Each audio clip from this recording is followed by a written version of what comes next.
Hello, friends. This is Dr. Bhavdeep Ahuja here. I'm really touched by the love you have shown to my short videos. Today's short video is in response to a query to an earlier video that I posted.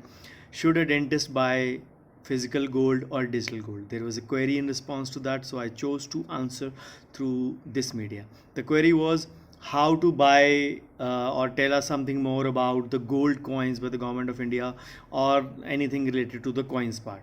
So here we began some discussion on that. So where can you buy these gold coins from? Trust me, there are so many sources. Either your local jeweler or the online retailers, which are also known as online e-tailers, or many of the banks. Then MMTC, which is actually an authorized public platform, public sector unit for the purchase of gold and silver. And of course, private organizations like Mathoot uh, Group. So these are the few options where you can purchase your gold coins from. The only problem sometimes is that some banks will actually give you coins in the size of 5 grams, 10 grams, 15 grams, which might be sometimes bigger in denomination. Similar to gold bars, when they are offered by banks or any other such institution, they become heftier. And of course, there are no making charges involved in much of making charges involved in the gold bars. But when you have to break them, it involves quite a bit of that. So at this point, the gold coins come handy, but the denomination may vary. The private groups like Mathoot can give you crown coins starting from minimum denomination of 0.5 gram. Banks will offer you sometimes 5 grams, 10 grams, 15 grams. Stock holding corporations like MMTC and others will maybe give you starting at 1 gram. Of course, this is the 24 karat 999% sure. As they say, 999 fineness in that regard. But there are a few points which you need to keep in mind when you are purchasing gold coins. So, what are they? So, the number one thing to keep in mind is the purity. So, purity comes in two parameters, carat and fineness, as I just mentioned. So, carats are available as 24 and 22.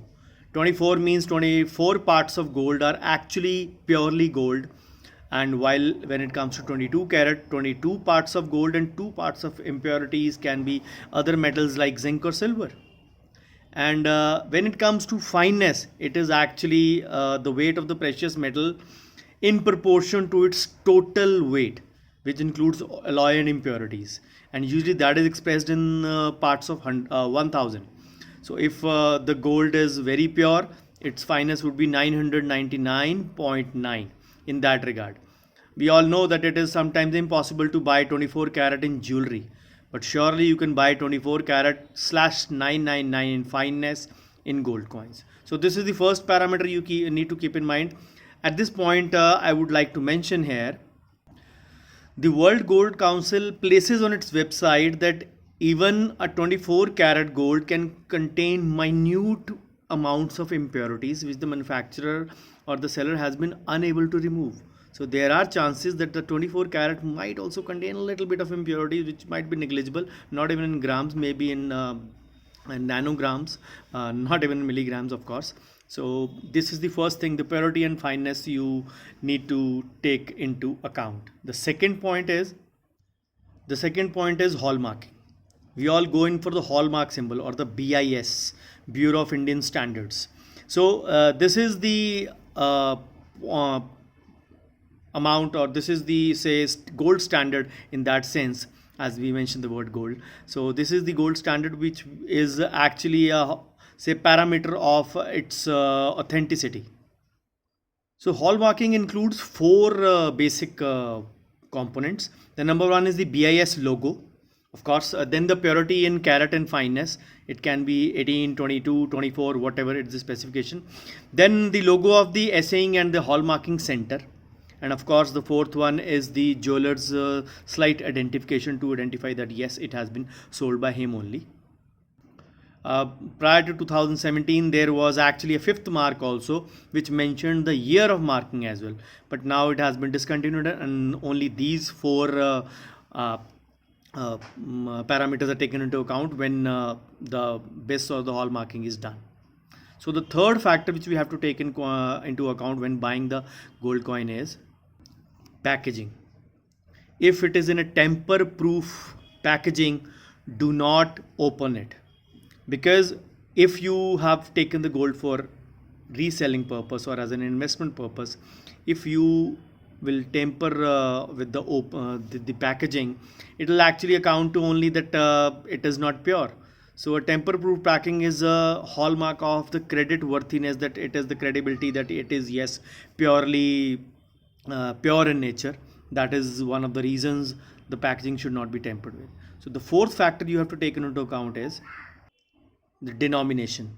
As I told you in the start, the denomination minimum available is 0.5 gram with the Muthoot or any other private group, and the maximum denomination of a gold coin is 50 grams. So you can choose as per your pocket the amount of denomination. The fifth factor is the making charges. Of course, compared to jewelry, the gold coins will have very less amount of making charges, but they can range anywhere between 8 and 16%. Average would be around 9 to 10% usually, but then it varies upon the manufacturer. But on the same side, if you have to buy the jewelry, they start from 8 and can go up to as high as 32 or 45% as well, depending upon the how minute the craftsmanship has been done over there.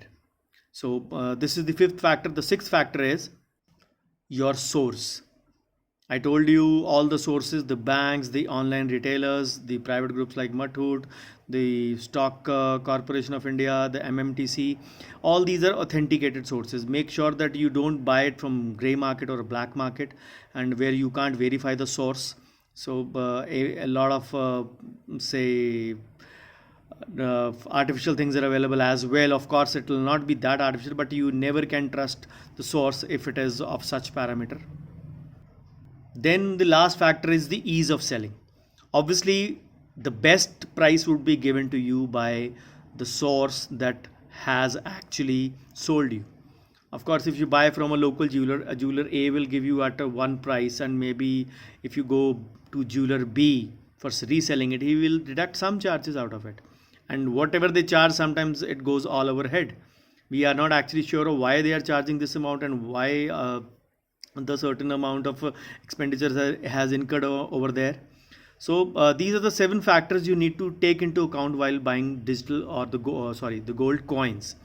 So I hope the queries have been answered which were asked to me. Obviously, I've tried to deliver more than what was asked to me. So keep watching this space, keep watching the videos. There are a lot many coming your way, and of course from 2nd of May onwards there are a lot of webinars coming as well your way. So stay tuned. Okay, bye, take care.